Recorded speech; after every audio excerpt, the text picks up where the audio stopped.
Here are the top 5 most important investments you can make in your 20s and 30s. Before we dive in, if you like videos on investing and finance, please hit that like button. And if you want to see more videos like it, please hit that subscribe button. Here at Tykr, we're all about clear, confident investing. Okay, we'll go in reverse order, starting at number 5, which is your credit score. Try to put things on credit, but pay off that credit card every month. That way, you can drive up that credit score. Ideally, you want to be north of 700. That way, when you take out a loan on a car or a house, you can pay a lower interest rate. This leads to number 4, which is real estate. I know not everybody's going to be able to afford a home in their 20s and 30s. That's okay. What you want to do is set aside savings and try to drive up that credit score. So when you're ready to buy a home, you can either buy a home to live in or buy a home to rent out and create reoccurring revenue. But overall, in most cases, real estate appreciates, which means it's a pretty good investment. Number 3 would be your health. So good nutrition, good sleep, and a good exercise routine. I recently hit 40 and I've seen other people hit 40 and it looks like 40 punched them in the face. What do I mean by that? Well, there's a lot of people that hit 40 and they're dealing with a lot of aches and pains and they can't enjoy the hobbies they once used to. One of those hobbies being travel.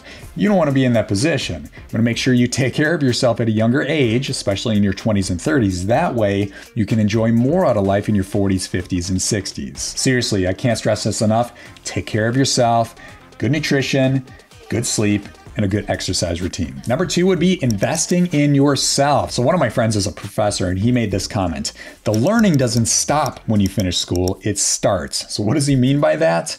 What that means is school is really in place to teach you how to learn, but the real learning happens after school. So it's the ongoing education of taking classes, taking courses, reading books, and listening to podcasts. If you're not learning ongoing, guess what? Somebody else younger than you is, and they can pass you by in your career. So you want to make sure you're always learning. And this leads to number 1, which is investing in between 10 and 15 stocks.